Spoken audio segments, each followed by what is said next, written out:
What's good everyone, it's your boy yadiiiigg, 4 Eyes, 2 G's here, and today we're here to talk about 6ix9ine and Lil Durk. Now yesterday Lil Durk went on his Instagram live and said that apparently someone from 6ix9ine's label / camp offered him $3 million to kind of spur on and prolong their beef in a fake manner, which is honestly crazy to think about off rip because $3 million, that's a lot of money. So in this video I wanted to kind of discuss the context of this, how realistic this is, other situations where we've seen kind of similar things go down, and yeah, let's just break it down. Let's go. Blanco, I got multiple plugs. Hell nah, I cannot fall in love. Little bitch, I'm on too many drugs. You say that so big, I got her on the hub. Stop watching me and start watching your bitch. Gang banging like she him with the Crips. Now I might as well just call that bitch Stitch. Cash on me, bitch, I'm a walking lick, bitch. Okay, first of all, let's just begin with some context and some background to this whole situation. I'm not going to cover their beef super in depth, but I'm going to touch on the most important parts. Okay, so as most of you guys would know, even before 6ix9ine got locked up, he always had ongoing issues with Chicago rappers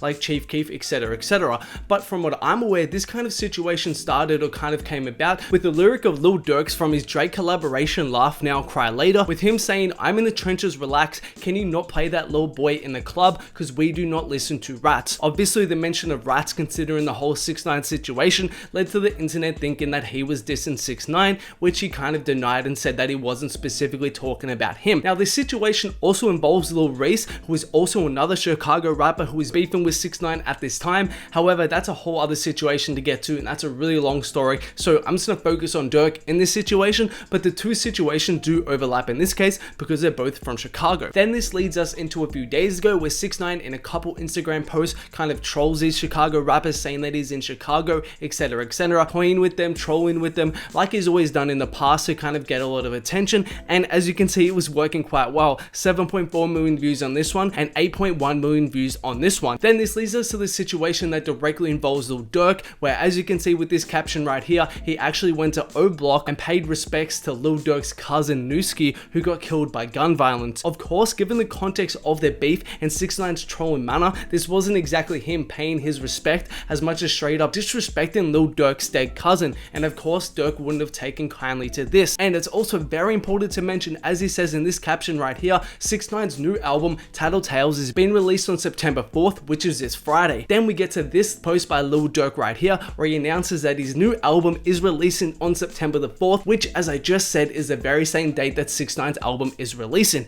And clearly a lot of people didn't take this as a coincidence and took this as Lil Durk kind of responding to this situation with 6ix9ine and kind of saying, hey, come play with me, let's have a streaming war and see who wins, which they also got into it, as you can see right here in DJ Academic's comments, with Lil Durk kind of poking fun at Tekashi, saying, hey, I'm so high up on the charts, whereas 6ix9ine is saying, dude, you needed Drake, but then Lil Durk is kind of saying, hey, you needed Nicki for your high achievements. So yeah, that's kind of like the caveat to all of this. They're kind of going head to head this Friday. Now this then leads us to the most recent news, where, as I said, Durk came out and said that apparently someone from 6ix9ine's camp / label offered him $3 million to spur on this beef in a fake manner. Listen to what Durk said right here. So all this fake, right? But let me tell you this. That label called me. Somebody from his camp. I ain't gonna say a label. Somebody from his camp called somebody from my camp. Somebody that'll give me $3 million to keep trolling with this, right? Dead. I hope y'all on here looking and listening. That dead, man. I never turn my back on the streets. Ever. I'm the voice, you know what I'm saying? That money shit ain't gonna change it. So I ain't gonna never respond to this ever again, right? Realistically, there is actually no way we're ever going to know whether this truly happened or not. 6ix9ine or 6ix9ine's label is never going to speak on this situation. Lil Durk's label is probably never going to speak on this situation and clear it up, but I just want to give my 2 cents on it and whether this is even realistic to begin with. First of all, it's 100% a fact that labels will definitely pay or will definitely contrive fake beef with other artists in order to promote their albums. And in this case, it's also important to mention that it's not only 6ix9ine that'll benefit and get more streams and more sales from them faking the beef. Durk also has something to gain since they're dropping on the same day to kind of fake in this beef as well if he so wanted to. But yeah, anyways, let's get into some other examples. This case right here is something that happened a while ago now, where Young Thug and Metro kind of came out on Twitter kind of dissing each other and going at each other a little bit. As you can see right here, Metro kind of tweeted at Thug, I'm in the city at the spot right now, bruh, and we know each other in real life, so you can pull up whenever, cuz you know I ain't no hoe. And Young Thug also tweeted at Metro Boom booming,